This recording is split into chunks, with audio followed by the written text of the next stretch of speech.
All right, so today we are going to be covering people reading and closing, the ability to look at customers and determine what they are comfortable with, what they're uncomfortable with, what they might have in mind, figure out if they have answered you honestly, and to be real specific, are they creating something to tell you or are they recalling something to tell you?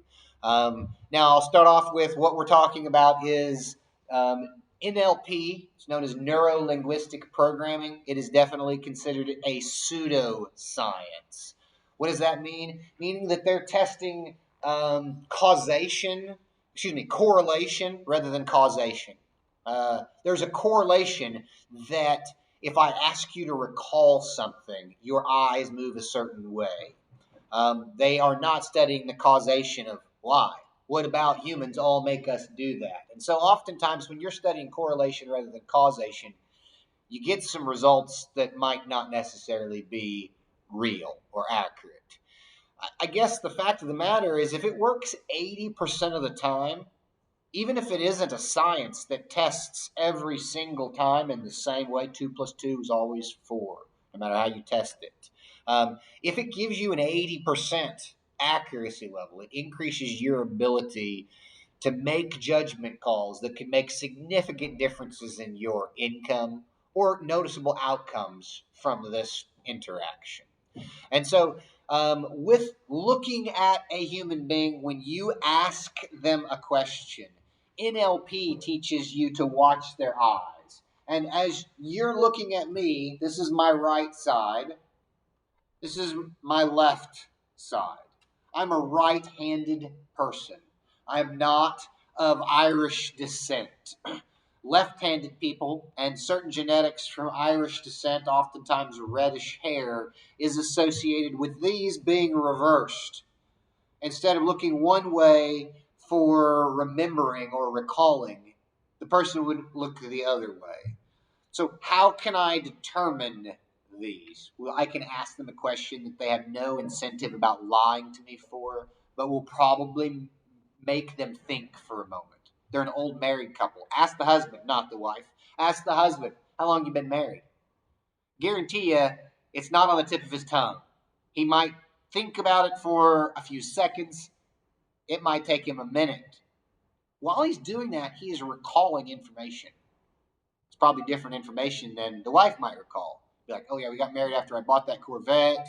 That was in 1969, so that we were married in 1970. It's 2023. Every one of those things he is recalling. What is his eyes doing? What are his eyes doing whenever he is recalling that information? He has no incentive to lie to you, and if he lies to you, it gets it wrong, he's probably going to be in trouble from his wife. Look and pay attention to what his eyes do, because the next time you ask him a question about, let's say, well, how big is your electric bill? If his eyes go a different direction than they went when he was recalling how long he's been married, he probably created something to tell you. Why would somebody create something to tell you rather than just recalling what their electric bill is? Why would they do that? Anybody? Like, why would I tell you, my electric bill is about $200 a month? Even though you can look at my eyes and be like, he created that. He did not recall his information. Why would I have, what might have been my motivations for that? Yes.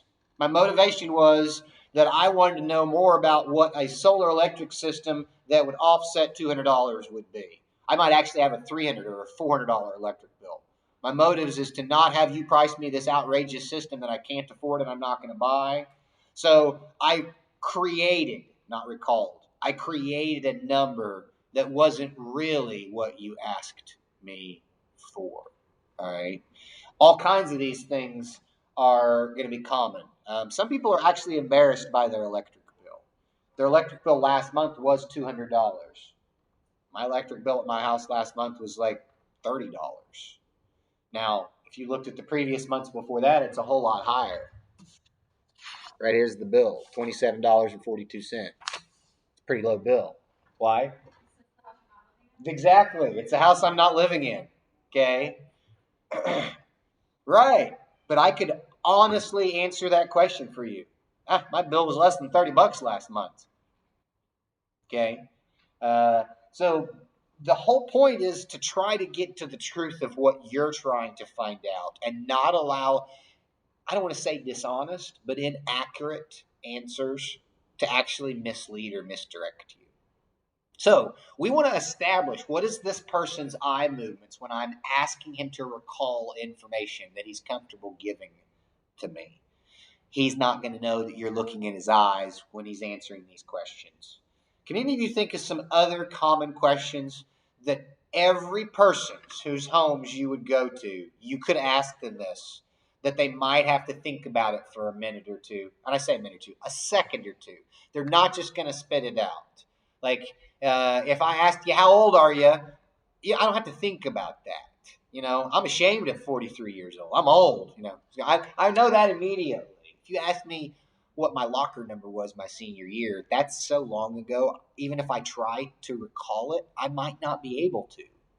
So you don't want to spin your wheels and ask questions that the people are like, why would he ask me that? Can you think of a couple other real questions that every customer should have an answer to, but they might not immediately be able to come with it off their head, top of their head? Let's think about it. That is perfect. Like, you picked that thought up right out of my head. It's like you've done this before, Tyler. Yeah. How long have you lived here, guys? Okay. If they've been here for the last 6 months and that's it, yep, immediately they're going to spit that answer out to you. Well, there's a lot of useful information right there. They don't have sentimental value to that tree that's in the front yard that might need to be cut down. They've got good credit, guys. They just bought a house 6 months ago. They are sick of this electric bill within 6 months, and you're here ready to get rid of it. Also, people normally don't buy a home intending on selling that home within the next 5 years. We're going to stay here for 5 to 10 years. Then, whenever we've finished blah, blah, blah, our kids are blah, blah, blah, we're going to move to this blah, blah, blah. It's tough to sell a system to a customer if the customer is leaving this location, whether it's a business location or a residential location. If they're going to leave that location within the next 5 or 6 years, chances are you're probably not going to sell them. In fact, that is one of the objections that I don't really have too much of a chance to overcome. We are recording, by the way. That's one of those that's why I ask up front, how long you been here? If you ask my parents that, my dad would giggle. He'd be like, I moved here in 1953. He lives in the same home he moved to in 1953. Chances are, if they've been there that long, they're not going anywhere. All right. Now, I also want to ask them questions about creating things, like, um, you know, what kind of a question could I ask to create something? Okay, here's a great question. Well, since you moved here in 1953, how much money do you think you spent on the electric bill here? Like, they're not going to recall it. There's no way they could mentally recall the last 70 years worth of electric bills. So what are they going to do? They're going to create something to tell you. They're going to look in a different direction, and they're going to start adding. Well, it's about $200 a month. That's $2,400 a year for 50 years. That's like 100,000. Dang, I might have spent over 100,000. I only paid $34,000 for the home and 40 acres when I bought it in 1950. I've spent 4 times the amount of money on the electric bill for this house than I paid for the house. You guys ever stop to think about that? Ever done the math on it? You go build a brand new home today. Average home is $150 electric bill. You ask the customer, how long do you think this house is going to last? Well, I'd hope at least 80 years, 70 years, as long as I'm going to last. Okay. Get out your handy dandy calculator and show them. Even if the price of electricity never went up a penny, you're going to spend more money on the energy bill to heat and cool this home than you paid to buy the home originally. That seems, right away, it seems like people's wheels start turning. Like, uh, I'm unhappy with my current energy. What's the purpose of an advertisement, guys? Make them unhappy with what they have. Yeah, to make a person unhappy with what they currently have. We don't want to make them unhappy with their home. They like their home. They don't want to move. We want to make them unhappy with their energy usage. Even more specifically, their energy cost. All right. Because they could buy blocks of energy from the electric company.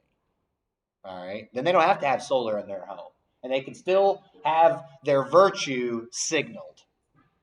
All right. I am a virtuous person because I pay extra for solar electricity for my home in these blocks. I don't own it. And in reality, you're actually going to pay probably about 20% more to the electric company for that energy than for fossil fuel powered energy.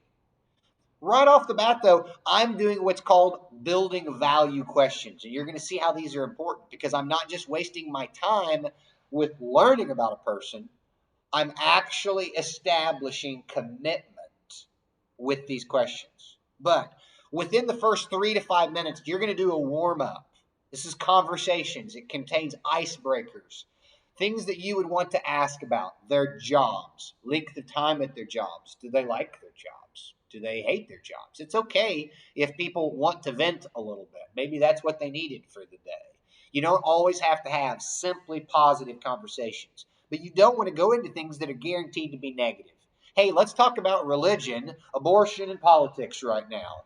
Okay, only if none of us want to have a happy time today because customers aren't buying, they're grumpy, you're grumpy, nobody wins. So avoid things that are always grumpy. I love my job. So if you brought up my work, I'm going to talk positively about it. Some people absolutely hate their job. You know what? They probably feel better after complaining about it. Let them vent about their boss, Gary. I hate Gary also, right? You know, we all hate Gary. So those types of things, their home, their energy use, their roof, how long has their roof been there? Their yard, these flowers, these trees. These are all things that everybody has. We don't have to worry if they don't have a brother. How many brothers or sisters you got? No, I'm an only child. Okay, well, there's that in the conversation of that. All my siblings died with polio. Oh, wow. You know, so what can we focus on that we know they're going to have a relationship to, some way, shape, or form, and we can kind of be like them? Those are our warm ups. And in there, what questions can we ask them that will make them think and recall or think and create? If I think and recall, I look up and I look to the left. If it is a verbal recollection, okay? If if it is a visual, I apologize, a visual recollection, okay? In other words, I'm going to try to remember the clothes that I was wearing on my wedding day, okay? I'm going to have to look up and to the left. Jeans in that parking lot, okay? Yep. So even though I know that you guys will be watching me, I can't help it. I'm trained at this. There's only two ways for me to recall something. I either have to let my vision blur. You can see that also if you're watching closely. Or I'm going to look up and to the left. If it's a visual memory. How about lyrics to songs? Man, how many lyrics to songs do we have in our heads? Watch your spouse, your significant other, a friend, the next time that they're remembering lyrics from like the 1990s. Okay? Their eyes are moving a certain spot. Each lyric, they're looking over there. Why? Because they are recalling that lyric. It's as simple as the Pledge of Allegiance. Watch a person's eyes whenever they're trying to recite the Pledge of Allegiance. It was literally enforced for us to say it every day at school whenever we were in middle school. Now almost all of us know that. I pledge allegiance to the flag of the United States of America, to the republic for which it stands, one nation. Even while I'm saying it, you guys notice my eyes looking to the left? I can't help it. And I'm training you on it. This is subliminal, meaning it's beyond our control. All right. It takes a person who tries and trains themselves to overcome this. All right. How last is down and to the left. How'd you feel whenever you were at your wedding? Oh, that's an emotional memory. It might not even be words. Ask a person about their mom. This is an old person. You know their mom's dead. You know they're going to have an emotional connection to their mom. You know that they're going to look a certain direction when they recall. Well, what year was your mom born? 1948. Okay. So these are non-offensive questions that we all can relate to. We're gathering information about how the customer responds to basic questions. Later on, when I'm asking them questions that they might really have motivations to be dishonest with me for, I can now use what I learned to look at their responses and make a more accurate judgment call if this person is truly being honest with me, recalling the information, or creating something to tell me in order to give the response that might not be in my best interest, per se. All right. Now, the other direction is we're creating. If you ask me to write a new hip hop jingle, okay? So if I'm going to think of something that is sound, is visual, I'm going to be looking nearly straight to my right. If I'm going to create something that is visual, what would that look like to me? Okay? I've got this new billboard sign, trying to create in my mind what it looks like height wise, width wise, the color patterns. Each time I do that, I'm looking up and to the left. I am creating a new visual memory. This is all about storage and recalling of memories. Imagine you have filing cabinets right here. If I have to process a new piece of paper, I go into this filing cabinet. I have new stuff here. And then once I've made it, it gets stored. When I recall it, I have to recall it from the existing files. So I'm going to move over here. Your brain works like that. You have different pathways, and they start from different points. Is this a creative point? I'm going to start my neural pathway over here. My eyes can't help it. I look over there.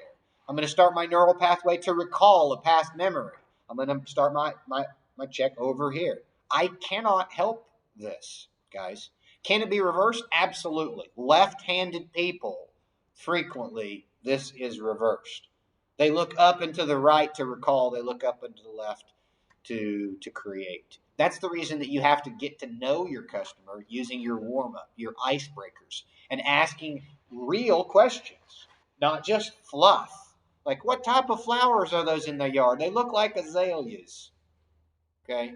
That's fluff. That has nothing to do with solar. It has nothing to do with getting to know this person. Might be, hobbies in the sense of do you do all the landscaping in your yard yourself? Okay. Um, you know, what can I glean? What can I learn from the answers that come from these questions? That's very, very important. All questions should either be a building question or a buying question.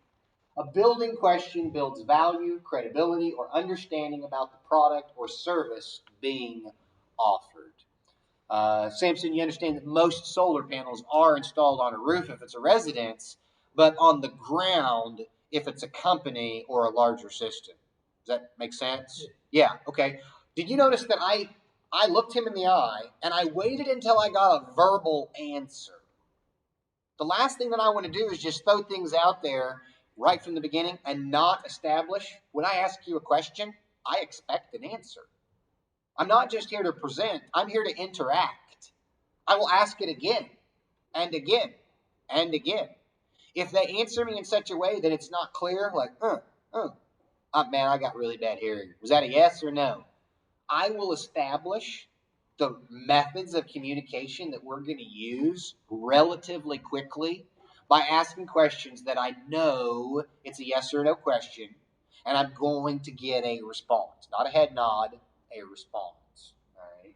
That building question is all about value, understanding the value that, hey, if a home puts solar on the roof, but a business puts it on the ground, why?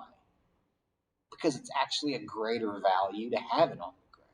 You can change the angle of the panel to match your given area. You don't have to worry about leaks on your roof. You don't have to have module level shutdown if it's on the ground. So all of these things are things that later on you can go back to. Now, Samson, earlier you said you understood the difference between ground mounted and roof mounted. Here is an advantage or some advantages for the ground mounted. Sure, the disadvantage is going to cost more money up front. Why? Because the roof and the walls and the foundation are already there. I just got to hook panels to them pretty much. But on the ground, I have to put a new foundation in. I have to put new walls to support a roof structure, and I have to put the structural supports there that I wouldn't normally have to do if your roof is already there. Now it's pretty clear I've built value. A ground-based system is worth more money.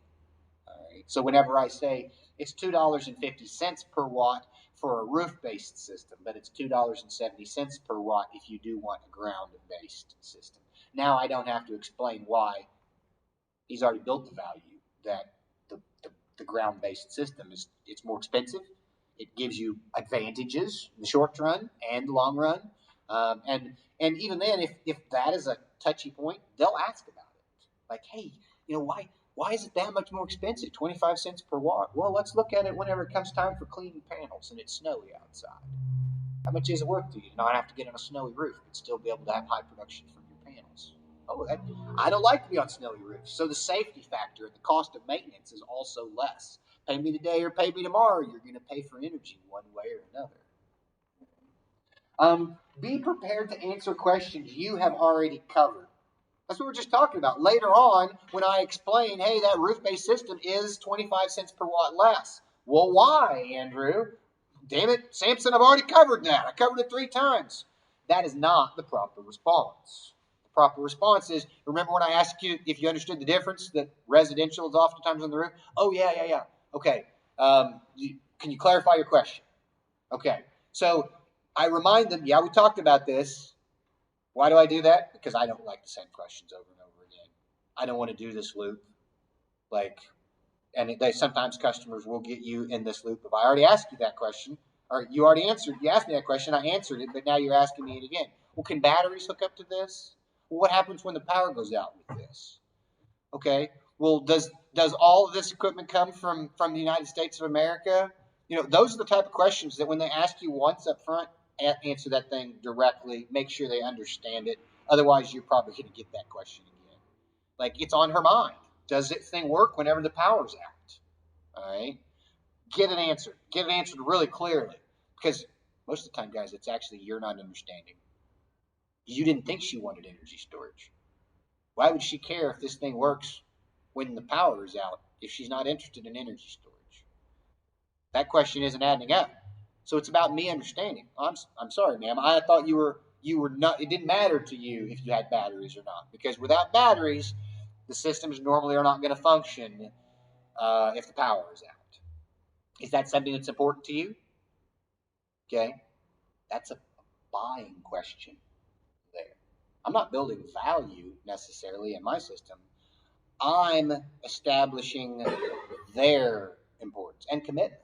Is that important to you? Yeah. So if you definitely want us, when we design your system, to include energy storage, that's referred to as transfer of ownership.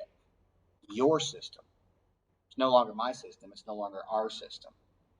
That's one of the biggest things right there. Okay, for your system, for your panels, for your modules, for your racking, for your land, for your energy needs.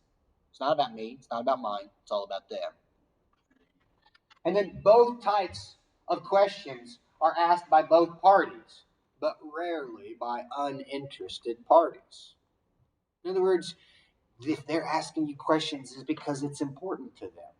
That's what I just said, is if they're asking you a question that doesn't make sense for your understanding, like, why would energy storage be important for her when right off the bat she said she didn't care if it had batteries or not? Okay, I'm going to take a step back. Let's clarify. Is it important to you to have energy storage so that whenever the power goes down, you can still run your loads of your home?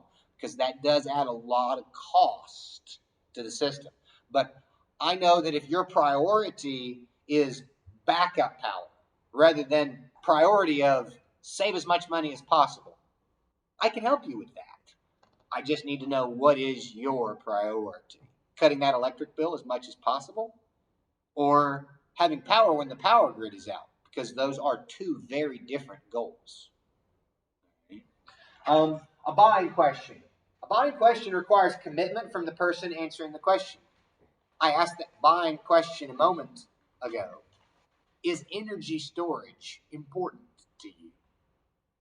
That requires commitment. That makes it a buying question.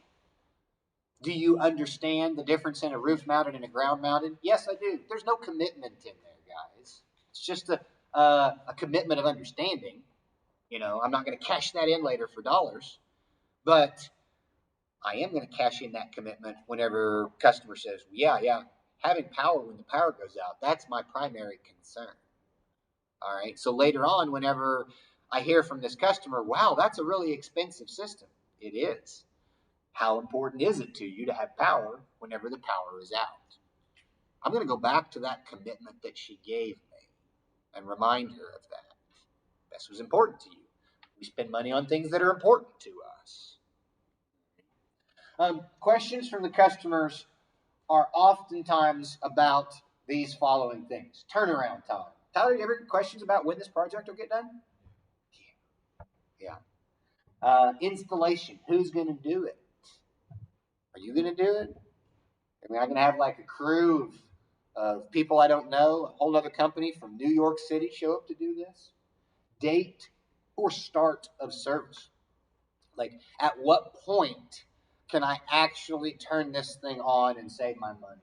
Available features, expected results. That's a huge one. How much money is it going to save me? Or how much energy is it going to save me? Product guarantees. How long will it last? What are the warranties on it?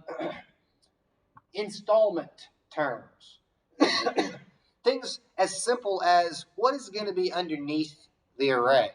We have a customer right now that saw gravel and they thought that we were going to put gravel underneath the array. Well, that gravel was for the footers in the ground, which led to a potential misunderstanding. Why? Because he, even though there's nothing in writing, saw gravel, assumed that now the area underneath the array would be covered in nice white gravel by us. Once a person gets something in their mind, it's just about as bad as it's being in writing. In fact, sometimes it's harder in writing because then they think that they remember seeing it in writing, and then they look for it. They look for it in text messages. They look for it in emails, let alone in the contract itself. And so the installment terms clearly laid out for the customer. Older people are especially sensitive about this. My dad just bought a new vehicle last week, and two of the car lots that he went to, because they would not give him a lifetime guarantee on the car's transmission and engine in writing, wouldn't buy any vehicle from them. My dad's never kept a new vehicle for more than 34,000 miles. They always trade off their vehicle at 34,000 miles before the bumper-to-bumper 36,000-mile warranty expires. Why does he care about unlimited lifetime mile? Because that's important to him. All right. And so with that older generation, knowing if this thing breaks, somebody else is going to fix it. That's really, really important. A maintenance contract, a lot of times for older people, if they're asking you these buying questions, it's going to come up to a maintenance contract. What you're naturally going to want to do is, I want to tell the customer what they want to hear. All right. Make them happy, right?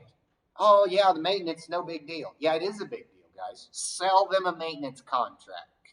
Guys, there's no regularly scheduled maintenance for our systems except cleaning. Clean your panels. That's it. If it doesn't work right, we're probably going to get an automated message and know it before you would know it. But clean your panels. So go to that older couple or that older person who doesn't want to get on their roof. They don't want to have to risk that the system is going to fail, and give them an option. Sure, for an additional 10 cents per watt. So for a 10,000 watt system, that's not a whole lot of money there. For an additional 10 cents per watt, you could buy a maintenance contract. And for the first 5 years, all of the maintenance on the system is paid for. Okay? Offer them that. If the questions that they're asking you don't have answers to, when should you find them out? As soon as possible. Yeah, ASAP, which is when? Now. So we'll use Paige as an example. Paige, you have somebody that's asking you, a customer that's asking you about system information and you don't know that answer. What would you do to find that answer out? You're with the customer right now. Like if it's like about the inverter and I was the one designing the system, I would probably call Tyler and ask him. That's exactly right. That, or I would just look it up. You reach out to somebody that is more professional than you. You always need that person. I even have that person. That's Art Boyd. He's founded this program. Been in the industry since 1977 or something like that. And so you always need somebody that you can say, you know, I've been doing this for 16 years and nobody asked me that question before, and I don't know the answer to it. I actually like to point out, you know, I could make something up and tell you because it's probably insignificant, but I'm curious too. Make that call. You can literally look it up. Take your phone and say, I've got some great resources. Let me see if I can find that information right now. If you don't, you're more than likely not going to sell that system today. And it lowers your chances to ever sell that system because you did not get the information that the customer sought to the customer in a fast enough time period. Knowing the difference between a building question and a buying question. Let me give a couple examples and just see about this. Okay. I'll use Randy for my first question here. Randy, if you had a choice of having a cheaper system that saved you more money today and over the next 10 years, but it didn't have near as good a warranties, or you could pay more money for a system that would last longer, have better warranties, and in the long run would probably actually save you more money. Which of those systems do you think that you would be most likely to purchase? One that's cheaper, pays itself off quicker, or one that's more expensive, longer lasting with higher reliability? The second one, the higher reliability one. All right, guys, was that a building question or a buying question? It was buying. I asked for a commitment. Which one would you do? Okay, that's a tricky question because it is still building value. Like, which one of these is more valuable to you? All right, but at the end, I'm asking for commitment. Which one would you be more likely to purchase? Okay, let's do Tyler. Tyler, the electric company that you use does not offer a good net metering incentive. In other words, if you produce extra power in July, you don't get to carry that over to August or September or October. So because of that, we tend to not have systems that are very large. Would a backup generator and a battery bank be important to you to where if your small system couldn't provide enough power to run these emergency loads that you would like to run and you know, if the power goes out, that you would definitely like to have that generator? Like, is that something that would be important to you? Yeah. Okay. I didn't ask for a commitment. Like, would you buy a system? Okay. I asked importance. Like, hey, this power goes out. You know, your electric company doesn't make sense for us to have a great big system anyway. So if we did a smaller system with a generator, or, you know, would that work for you? Is that something that's important? Is having that generator power these loads if your power is out? Sure. Some people are going to say, it doesn't really matter to me all that much. Almost every question you ask is either a buying question or a building question. Or it's a icebreaker, a warm-up question. It's just personal. It's not business related.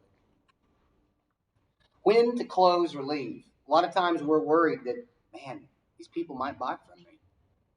I don't want to upset them. I don't want to ask them a hard question and them not like me. And then they'll never buy from me. Maybe if I'm super nice to them, I don't really ask them any hard questions. I don't put pressure on them at all. They'll buy from me later on.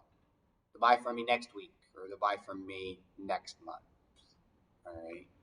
That is a real challenge in our industry because we're not talking to somebody about like a magazine subscription, $20 a month or something like that. We're talking about tens of thousands of dollars, spending a lot of money with our company. But we also have the risk that if I don't ask all of the questions and put all of the pressure that I am comfortable with to get this customer to buy a system from me, that they're going to turn around and buy a system from other people and in the very near future. Tyler, has that happened to you? Several times.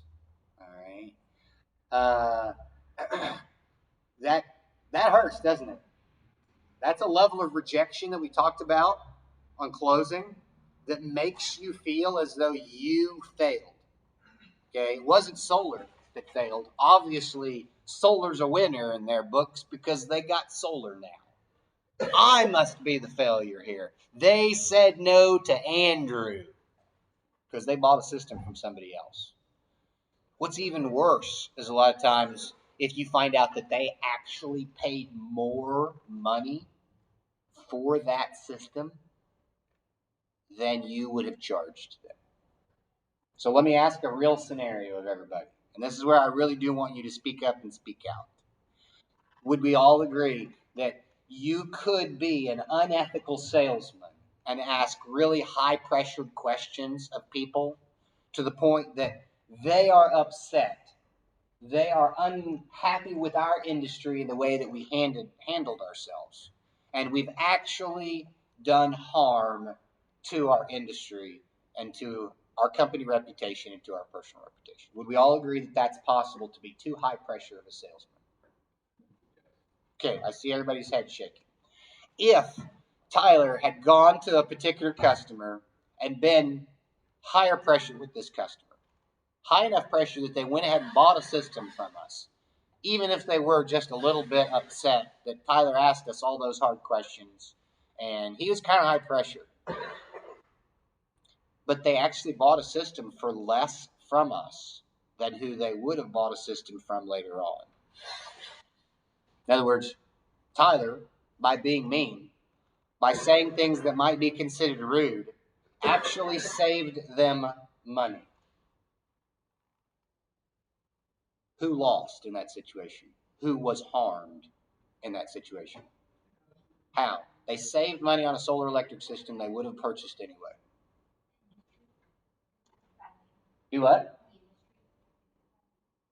Well, if they bought a system, that doesn't seem like it hurt our industry name because they bought a system.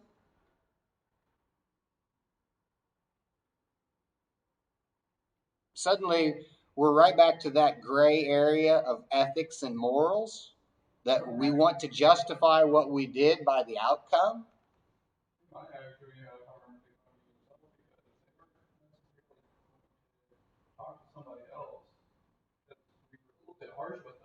But if they didn't buy, it's guaranteed that they would not look worse, guaranteed that they would look worse than if they did buy. That's just the way that it comes down to it, guys. Sometimes you have to get people a little grumpy at you to help them. That's just what it comes down to. Being a good salesman, being a marketer, the goal is not to make friends. That's just it. What's your goal?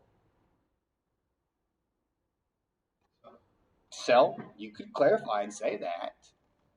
Your goal is to give your best effort to educate your customer about the system options that you've got. And if you don't ask some hard questions of them and put some real pressure on them to make decisions, you're actually doing them an injustice. All right. I know some people in Northwest Arkansas, we're getting ready to fix the system. Signed a contract today, I think, to go fix the system. How much did they pay per watt for that system? Do you remember? I thought it was $6.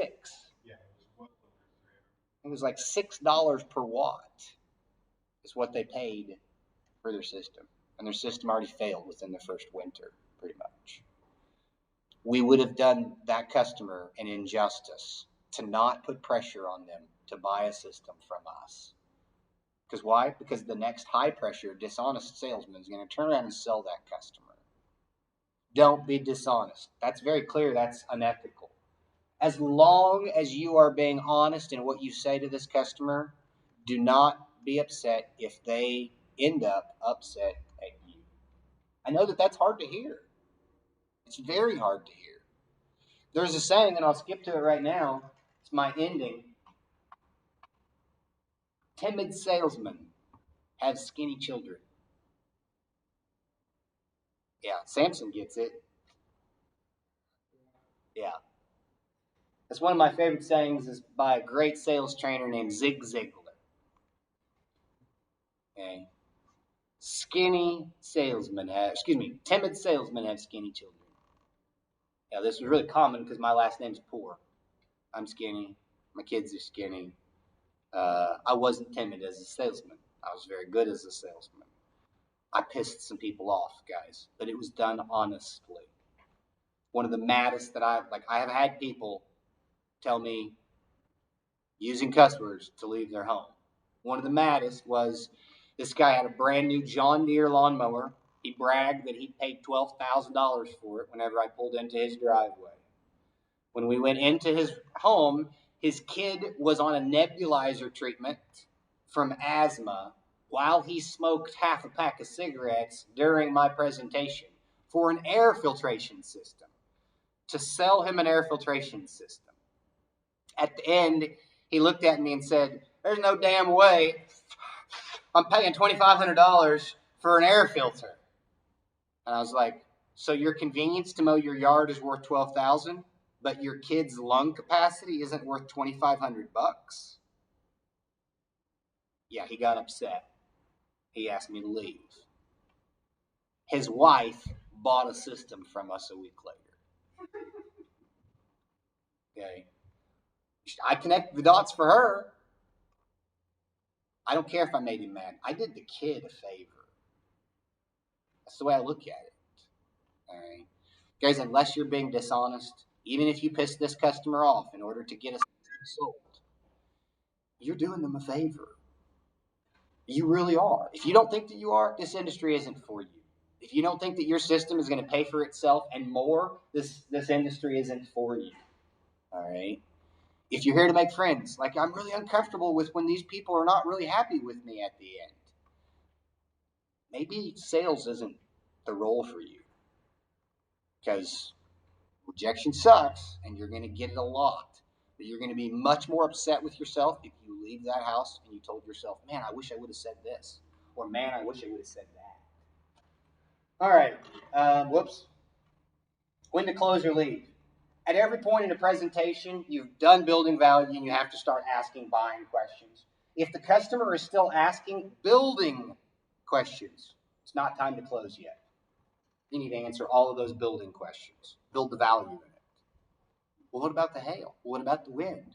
Well, what about sometimes I see the this or I see the that? What about my roof? Answer all of them.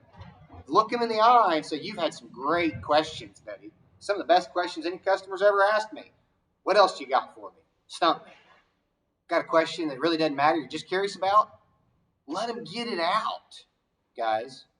Make sure that it's all out, because the last thing that you want to do is show your cards and realize that they're not ready to show you theirs. They still have more building questions for you. Yes, yes, yes, yes, yes, yes leads to a yes. No, no, no, no, no, no, no leads to a no. If you've been asking questions of the customer that are no responses, like, "Do you like your electric company?" Well, no. "Do you like your electric bill?" Well, no. "Do you like the thought that fossil fuels are actually, potentially damaging the environment?" Well, no. "Would you like to buy a solar electric system?" Well, no. I've said no for the last 5 times. I'm going to tell you no again. If you want a yes, how do you get a yes? You ask a bunch of yes questions. You bob your head yes. And then you ask, "Samson, would you like to buy a solar electric system?" Yes. It's almost impossible to say yes. Say no. See, I can't even say no while I'm bobbing my head up and down yes. If I can get their head bobbing up and down yes, "Can I just get your checkbook now?" Yeah, thank you very much. Okay. Sometimes I joke about that with the customers. because they're having fun. They know I'm trying to sell them a system. They're getting excited, like, yeah, Bob and they're, yeah, let's just get this over with. Give me this credit out. Let's, come on, Adjustments to the system and costs should be addressed as early as possible to avoid changing details that are not acceptable. Simplest is cost per watt. We're going to sell you a system. It's about 10,000 watts. That's what the contract's going to say is 10,000 watts. It's going to be a little smaller than that, I think. Why? Because Numac will only allow you to hook up a 10,000 watt system without needing an additional insurance policy. You probably don't want that policy, but it's going to cost you $2.50 per watt. That's $25,000. If it ends up being 9,500 watts, hey, you'll save 500 watts times $2.50 per watt. In the event that it does be larger than 10,000 watts, then it would be a little bit more than the $25,000. We've already outlined we're charging you based on the cost per watt. If we see some slight changes, that is why. The major things are warranties. Make sure that the customer knows that they're getting a panel with a 25-year warranty. If that panel changes, suddenly it's only a 20-year warranty, you may have a customer that's going to back out of the contract. Assume they have your check. You have their solar electric system. You just need to trade. A little paperwork we got to fill out, get a couple signatures, we can trade. You got no need for all that money in your bank account, but you got a big electric bill. All right, let's save you some money. Buying objections. My dad was not the best salesman. Why? Because he's a people pleaser and he just wants to be a nice guy. But he did sell cars for a brief period of time, and whenever I first entered into the sales field, he was real supportive of me. He was like, you talk great, you're gutsy, I think you'll do fine at it, but here's the thing. If you can answer every question that the customer asks you in a way that they like the answer, you'll sell 100% of the systems. And at first I was like, yeah, that's BS. You'll never sell 100% of the systems. No, I came to realize the reason you can't sell 100% of the systems is because you can't answer 100% of the customers' questions in the way that they want 100% of the time. For example, hey, do you have no interest financing? Nope. That's a mythical creature. Somebody's paying interest. If there's money being loaned, I would be more likely to say yes if you'd said, are you willing to pay the interest on my solar loan? You have a better chance of getting a yes out of me asking me that question than is there such thing as no interest financing? No, it doesn't exist. Somebody is always paying the interest. Maybe the solar company's going to pay the interest. Sure, I'll charge you $3.50 a watt, and I'll pay the interest on your contract. Deal? Yeah, that'd work for us, right? Sure. Okay. Why? Because we only need $2.50 per watt. You put another $10,000 in my pocket on this $10,000 system, it's probably going to be like $1,500 in interest. I'm going to be rich. All right.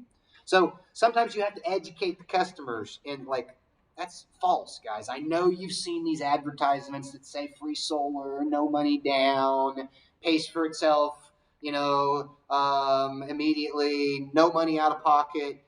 Sure, there are programs like that, but pay me today, pay me tomorrow, you're going to pay for energy. Those companies are going to charge you 20 years worth of payments and 20 years worth of interest to go along with those payments. Wouldn't you rather just pay it off in 7 or 8 and then be putting the rest of that money in your pocket? Because if you really want a real long loan with a real high interest, but a real small payment, I can do that for you. It'll save you money every month. But you're going to make those payments forever. All right. So leads who do not become customers have a reason to not buy which you have not discovered or you have not overcome. That's it, guys. 100% of the people that don't buy from you, there's a reason that they didn't. There was an objection that you did not overcome, or there was a reason that you never even discovered. We had a customer named Thomas Ireland. Tyler had worked with him for a week or so.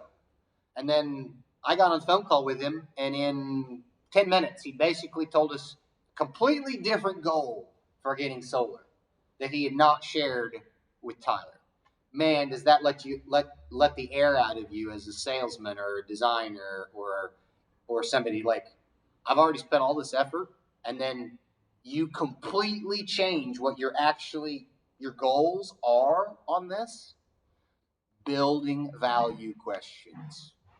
Get all of them out of the way. Ask them. Establish that you clearly understand what this customer's goals are before you try to sell them something. For example, this guy is a very conservative, politically minded Republican that does not necessarily think global warming is real. Do they exist? Yes. In our part of the country, they're all over the place. If I go in and I start talking to him about how much carbon that this solar electric system is going to remove from the atmosphere, or save from the atmosphere over the next 30 years that it operates, I'm actually not doing myself any good whatsoever. All right. Why? Because I didn't ask enough questions to know he doesn't care about the carbon. He doesn't care about the environmental impact. His goal is what? Money. That's it. So talking about the dollars, not the environmental parts of it. Either you haven't discovered their objection or you haven't overcome their objection. All right. A lot of times it's not possible for you to overcome their objection. Tyler, can you give me an example that it's not possible to overcome today?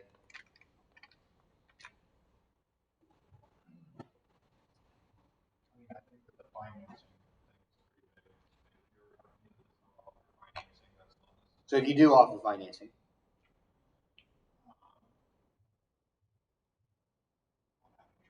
competition's price.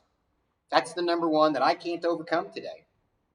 Well, what's your competition going to charge me for this system? Even if I tell them, hey, they're going to charge you $3 or $4 a watt, do you think that the customer is going to believe the salesman? No.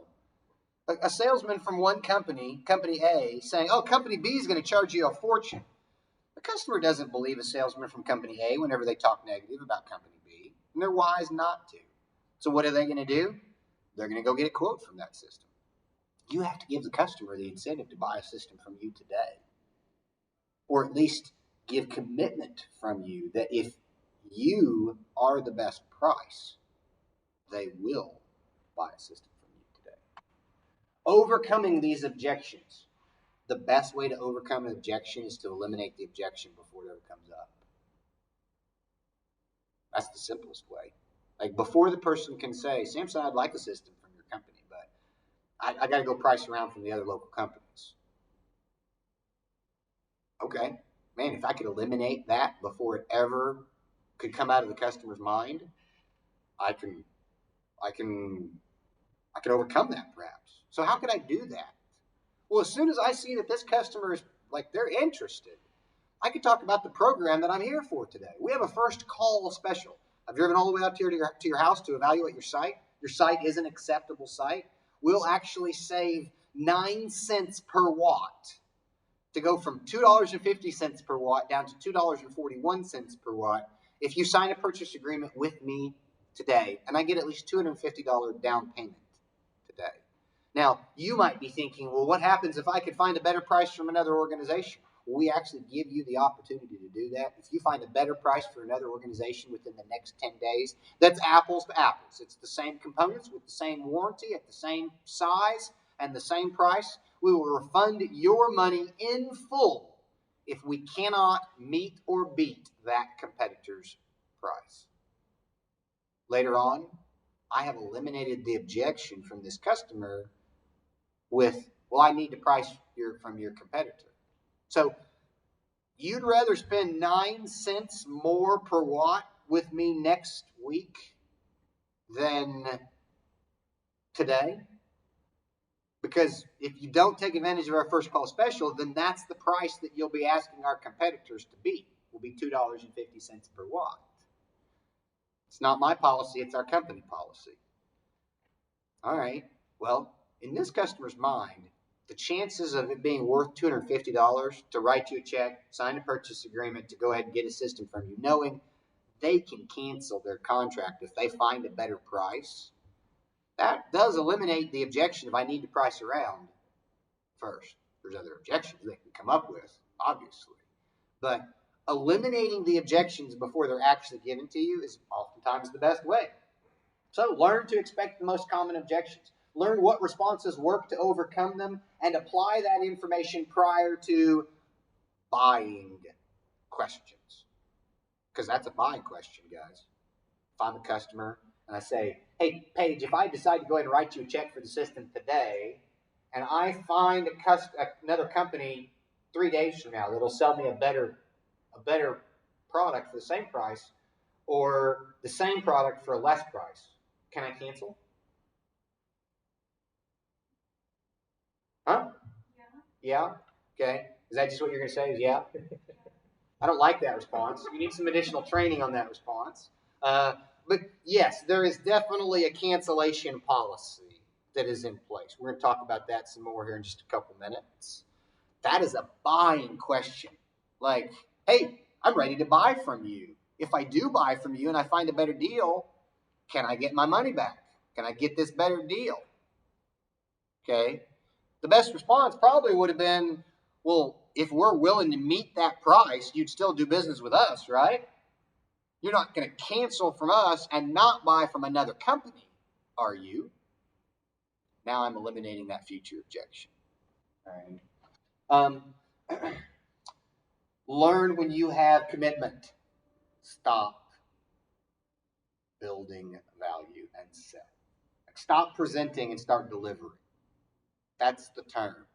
Deliver. Amazon does what? They show up, they deliver. Okay. A salesman, they shows up and they sell. All right. Stop selling and start delivering as soon as you got the buying question. Paige's best response might have been, if we give you that opportunity to cancel your sale in the future, will you go ahead and purchase the system from us today? They asked me a buying question. I responded with a commitment question. Not all objections can be eliminated prior to the buying questions. In other words, sometimes it's really just about money, and there's nothing you could have done to eliminate those money questions in advance. Build value, because it's not worth it versus I can't afford it. Those are very different things. It's not worth it. You're failing, guys. You're doing a crappy job as a salesman if the customer does not think that the system is worth it. You have not transferred the value to them.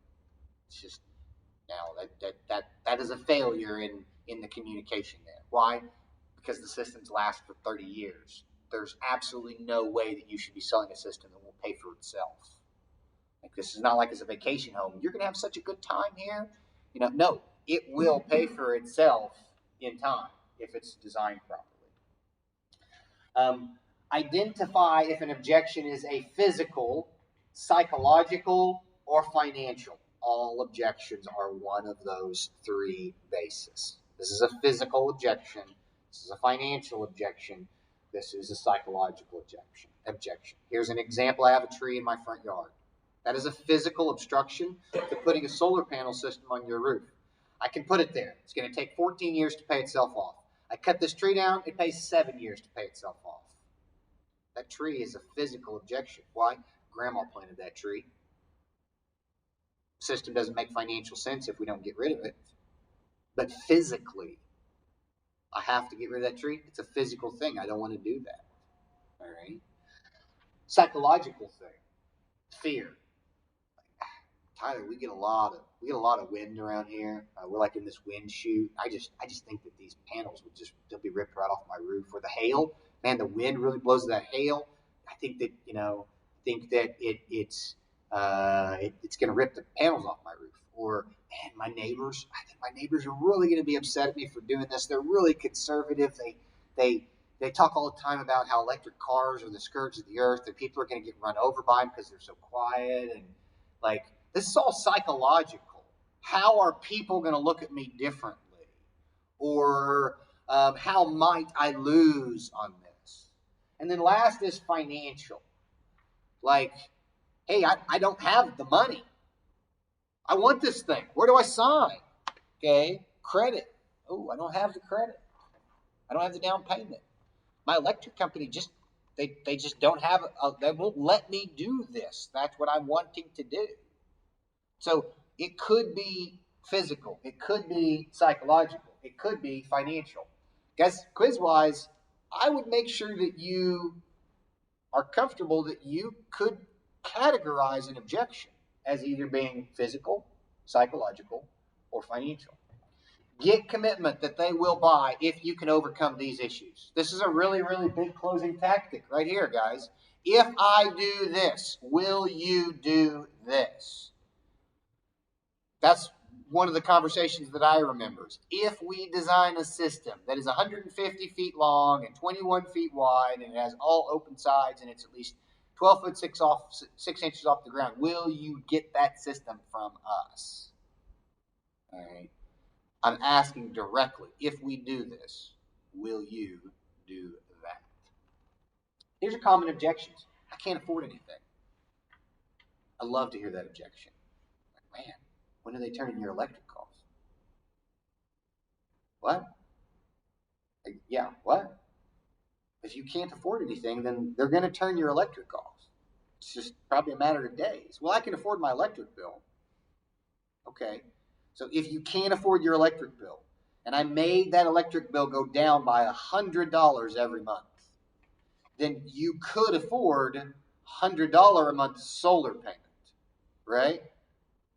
Well, I guess.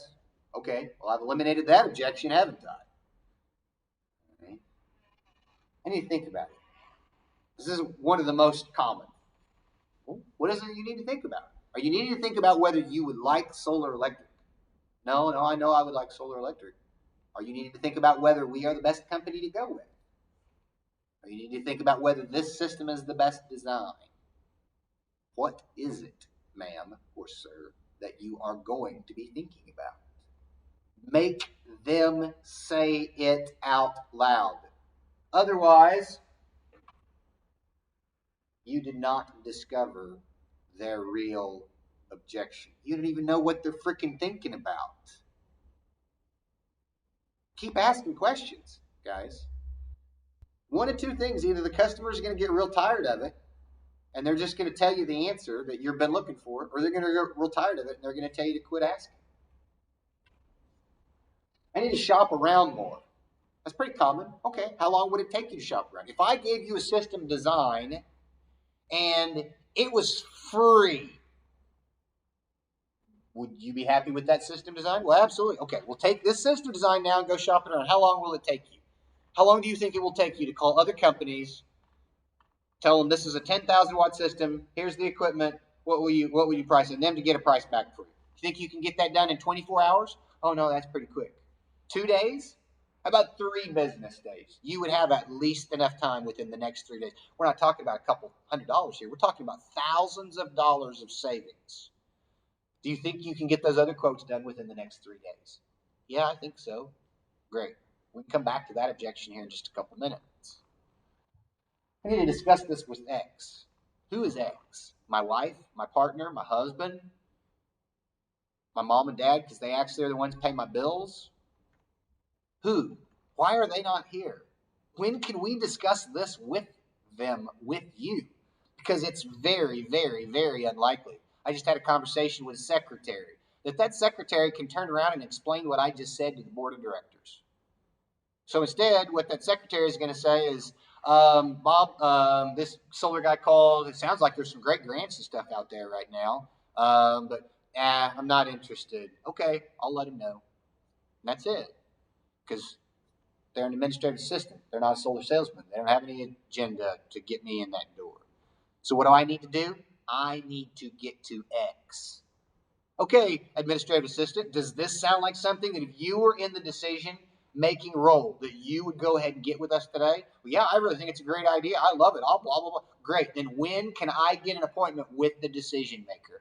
I don't know. I'll talk to him. But I don't have confidence that you can explain what I just explained. If I did, then you could come sell these systems with me. That's why I'm the expert. And so I would really need to talk to them also to make sure that we don't play the game of telephone. Remember that game as a kid that I say something in one person's ear, they say something to somebody else, and by the time it gets to the room, it's a completely different subject?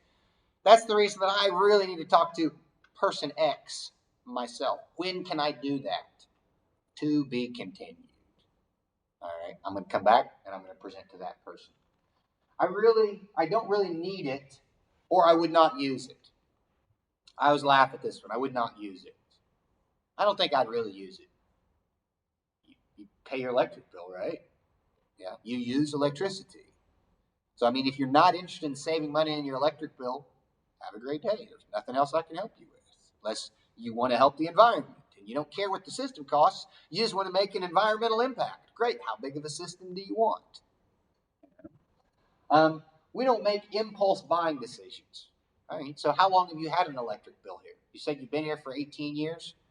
You're telling me you haven't been thinking about lowering your electric bill every month for the last 18 years that you've been paying the bill? This isn't an impulse. You've been thinking about this for years. What is it you're actually thinking about? You know what normally it is, guys? What is it normally they want to think about? You guys can answer too. I just want to think about what they're not making the system. That's it. They want to think they made the decision. And they will never think that if they make the decision while you're in their house. They don't want to have to tell themselves, I got sold. I talked Tyler into leaving. Now if I buy later on, it's okay. It was my decision. I didn't get sold on it. It's just a control thing, guys. That is it. They want to think they are in control. Are they? Is that feeling of control worth 10 cents per watt to them? You have to give the customer incentive to do business by now. By when? By the end of tonight. I got another appointment after this. If you guys want to talk about it alone, you can call me. I can come back by and still save you the 10 cents per watt. But if you don't get a system by this date, you will not get that savings. We typically in the past have referred to that as a first call special. Pandemic really screwed that up. Why? Because we stopped going to people's houses. Now it's pretty hard to not be at their house and say, the first time I come out here. All right. We couldn't get approved for financing anyway. That's a really common one. Really, really common. We don't have that good of credit. We couldn't get approved for financing. We missed our payments for blah, blah, blah, blah, blah. Okay. If I could get you approved, though, you would buy a system from me tonight. I'm going to respond with a clear buying commitment question. We are not confident we could make the payments in the future. How often have you been late on your electric bill? Well, we're late on the electric bill almost every month. Well, then your credit's going to be shit and you're not going to get approved anyway. That's the reality of it. If they are late on their electric bill constantly. Guys, that's one of the few bills that people aren't late on. They will be late on a car payment. They will be late on a house payment. If you're late on an electric bill, number one, it's typically a pretty high late fee. And number two, they just turn it off. They don't have to go to the courts to do that, like with a car or with a house. They don't have to track it down. They know right where that meter is at. It takes them moments to pull up, pop that thing out of there. And suddenly you're really motivated to pay it. And you're paying an extra $200 reconnect fee. People pay their electric bill. And so most of the time, if they can already afford to pay their electric bill on time, they're not going to be able to not afford their solar payment because it's going to be less than their electric payment. We're just not interested. We just aren't interested right now. Okay? What specifically are you not interested in? Are you not interested in lowering your electric bill? Yeah, we just don't care what the electric bill is. Man, must be nice to not have to worry about how much my electric bill is. When you guys ever get to a point in your life that you actually care about money, you just let me know, and I'll happy to come back and share how you can save some of it. Those are the exact words that I would use for that customer. Why? Every rich person that I know cares more about money than the poor people do, guys. They're just comfortable lying to you. And if they're comfortable lying to you, why should you be uncomfortable being sarcastic with them? Pick up what I'm putting down? You're going to be happier whenever you leave there. Why? Because it sucks to get lied to. You ever have a girlfriend or a boyfriend that you know is lying to you? You know it's happening. It's a terrible feeling. Now get that from 2 separate boyfriends or girlfriends every day. Every day for 5 months straight. That's the rejection of failing trying to sell. Because you look her right in the eye and you know, this dude is totally lying to me. He's just flat out telling me, I don't care how big the electric bill is. You know, whenever he's saying, I wish we had more money to go on vacation. I wish I had more money to go fishing. I wish I had more money for this and more money for that.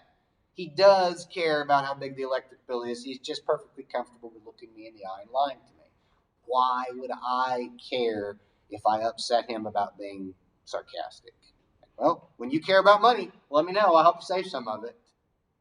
All right, we can both be a smart aleck. Last, we need to do more research. This could be a tough one. So how are you going to do that research? What are you going to research? I'm right here. I got a degree in this. I'm the professional.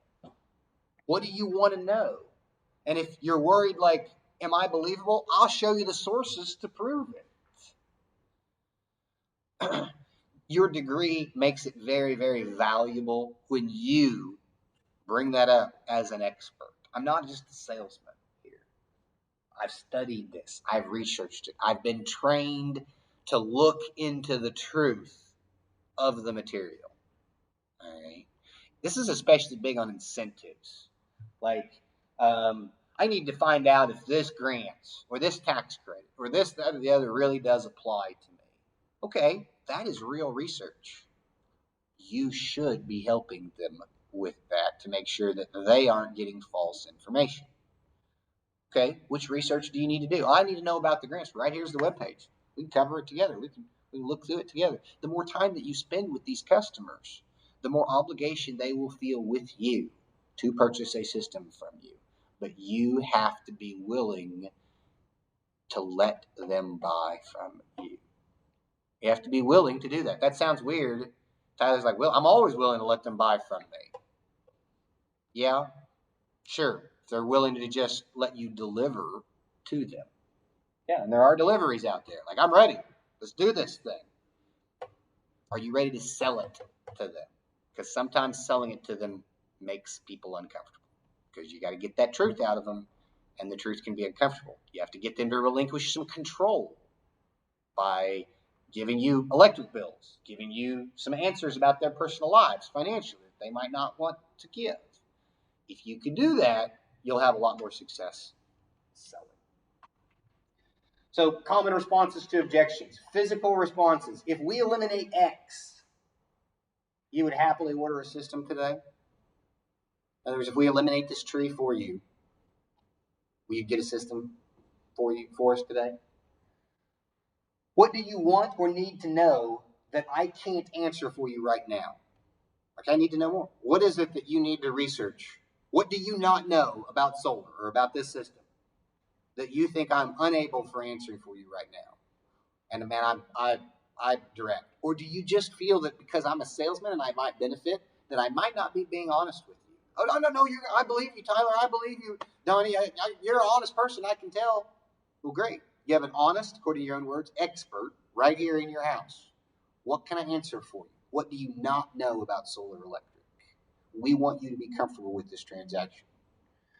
How long will you need to get those answers or those estimates? Pin them down. Why? Because there's an FCC cooling off rule. And we will talk about that FCC cooling off rule here in just a moment. To start with, though, before using the FCC cooling off rule, you need to understand the concept of apples to apples. Tyler does this frequently. How often is it that another solar company is given a quote that the equipment for that quote is not comparable to the equipment that we gave in our quote? Almost every time. Either they've seen our price, so to get a same price, they are pricing a smaller wattage system. Or they don't have bifacial panels. Or their panel racking is not rated, or it's not 6 inches off the ground, let alone 12 feet off of the ground. Or the inverters do not have the ability to have a secure power supply. Apple's got to be compared to apples, or the quotes just aren't They're just not comparable. It's like saying I went and bought a 2-door car because it was cheaper than a 4-door pickup truck. Well, yeah, of course it was. They're not apples to apples. If you are going to compare apples to apples, you can use the FCC cooling off. The FTC stands for the Federal Trade Commission, by the way. Might want to know that one acronym.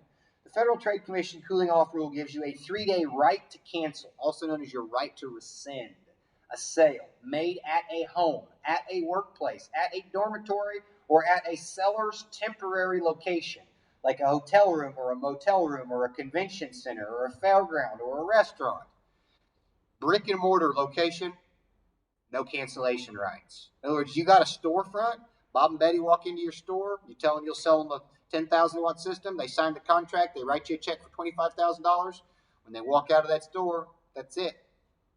You're going to have broken that contract for them to get their money back. And it'll take a judge to agree with them to do that. However, if you go to their home, if they meet you at a yard sale and you're like, hey, it's a 10,000 watt system, $25,000, great.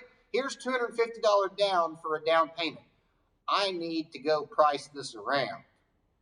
3 business days. What constitutes as a business day? Anybody? It's not that simple. Is Columbus Day a business day?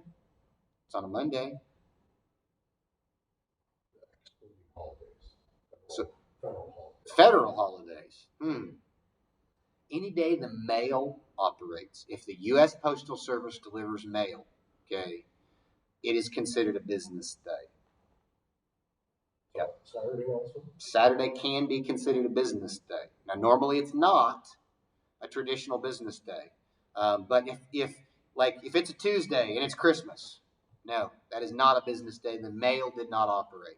So by standards, if you sold a system on Monday to Tuesday, Tuesday to Wednesday, Wednesday to Thursday, Thursday at midnight is the end of their FTC. They can go to the post office and have it postmarked. If they couldn't have it postmarked, there's no opportunity. It cannot be counted as a business day. Saturdays normally don't count. Sundays never count. But Monday through Friday, that the mail operates is considered a business day. All right. Exceptions made entirely online or by mail or telephone, the results of a prior negotiation at a seller's permanent place of business where the goods are sold regularly. Those are some exceptions to the rule. To cancel a sale, sign and date 1 copy of the cancellation form. Mail it to the address given for the cancellations, making sure that the envelope is postmarked before midnight of the 3rd business day after the contract date. Saturday is considered a business day. Sundays and federal holidays are not. I will tell you, I have seen judges rule against that. Saturdays are considered business days. It's overruled if you're willing to appeal. It was a city. City judges know no crap. Like, they don't have to be licensed attorneys a lot of times. They just need to be a good old boy from that little town. Okay. There's a town that I know of that has population 11. They have 1 marshal and 1 judge in their town, population 11. That marshal can arrest you and that judge can sentence you. They don't have a jail, but they can take you to the county jail. Purdy, West Purdy, East Purdy. Yep. So, psychological.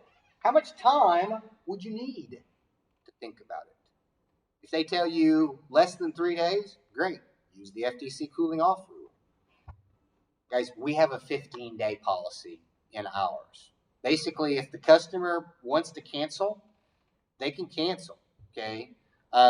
We have a 15-day window for that to process that cancellation for them, and any equipment that we have already purchased, along with all of our expenses to purchase that, that's theirs. They're not getting their money back for that. All right. So how can you also deal with that? Well, if your company doesn't buy inventory, like we've already got it on in stock, so it's not like I bought it specifically for this customer, then you can charge a cancellation fee. What is a cancellation fee? Well, basically, it's 10% of the entire contract for canceling the contract. That's pretty standard, and that's recommended, and that's what we might build into ours in the future. If you've got people that's how it overcomes, build it in there. Like, hey, you got 10 days to cancel. After that 10-day cancellation period, if you cancel, you're going to lose 10% of your contract, boop, right off the top. And on top of that, any money that we've already spent for goods or outside services of yours, you don't get back. You get the goods, you get the outside services that are paid for, but what good is the engineer going to do you if you're not going to do the project? That's oftentimes what it is, guys, is you have to pay an engineer before you can get permits and everything like that. Somebody cancels that contract, you've already paid for your engineer. You don't get your engineering money back. What specifically would you be thinking about? How can I or we earn your business tonight? That's one of my favorite lines right there. I know that you want a system, Samson. I can tell you're sick of this electric bill and you believe that these incentives are real, that your system's going to pay for itself in 5 to 6 years. I don't know what else can I do for you tonight. So I'm asking, what do I need to do for you tonight to get you to go ahead and purchase a system from us tonight? I'm not asking for a great big money down. $250 is all we need to consummate this contract. But what would I need to do for you to be comfortable to go ahead and give us that $250 down and have us start working on a system? That is direct. What do I need to do tonight to earn your business? Sometimes they'll tell you, it's just nothing you can do. Tyler, there's absolutely nothing you can do. I follow it up with, so if it was free, you wouldn't get a system from me today. Suddenly, there is something that I can do. Okay? So, what do we need to do between free and $250? Is what you're really telling me we're just talking about price? Because that's what it seems like. We're just talking about price. You just don't think this is a good enough deal. Well, yeah, I think it's a great deal. Then why would you not get a system from me tonight? What is it that's keeping? What do I need to do to get a system from you tonight? During your introduction and your warm-up and presentation, build your credibility. This is one of our biggest challenges with MAS, especially with Tyler. If you looked at Tyler, you might think Tyler's early 20s. Why? Because he's early 20s. I'm mid-20s now, right? I don't know. Yeah. 23, mid, early 20, 21, 22 is early. 23, 24, 25, and 26 is mid. 27, 28, 29 is upper. So you're mid-20s now, okay? Still looks like you could be in his young 20s, his early 20s. Guys, it doesn't matter how hard you try, how many degrees you hold. If you look that young, older people, they reduce your credibility. Our company's only been around since 2021. Yeah, that's something. Remind me of that later on. We, at first, struggled to come with that credibility. Now, that's where a person like me that's been in the industry since 2009, worked for college, that's where you build that credibility back up. All right. And then, of course, we still have the FTC cooling off rule. And then financial. Can you afford your electric bill you have currently? Is the down payment or the monthly payment too much? What about it is not affordable? Is it too much down payment? Or is it too much monthly payment? Because we can solve either of those. Our first call special will expire today. All right. And this is something that I can really recommend more for my own staff. Is this customer needs an incentive to do business now. Find that. Build that for them. Even if it looks like, look, our standard pricing is $3 a watt. Our first call special is $2.50 a watt. That's $5,000 off of a 10 kW system. Is it not worth $5,000 to go ahead and get on our list? Put your $250 down and get on our list today. The biggest loss that you've got is that $250. And then last, during the presentation, you must establish that the customer is going to spend more money by not buying today. Guys, you've heard me say it all the time today. Pay me now or pay me later, but you will always be paying for your energy. I personally would rather pay 1990s prices for energy than 2020s prices. If I had put a solar electric system in the 1990s, then that's what I would have done. I would have paid 1990s prices for electricity indefinitely. Price of electricity is not going to go down. It is going to continue to go up. Why? Well, look at inflation, number one, and then just look at the cost of electricity. It goes up faster than the rate of inflation. So if you'd like to lock your prices in now, then you're going to pay today's prices. If you want to wait, you're going to pay more later on. Give them that incentive to purchase today. Again, here's the refresher of the FTC cooling off rule. And lastly, timid salesmen have skinny kids. So we're going to do a quick mock session at this point. I'll go ahead and stop my recording. Thanks for tuning in today.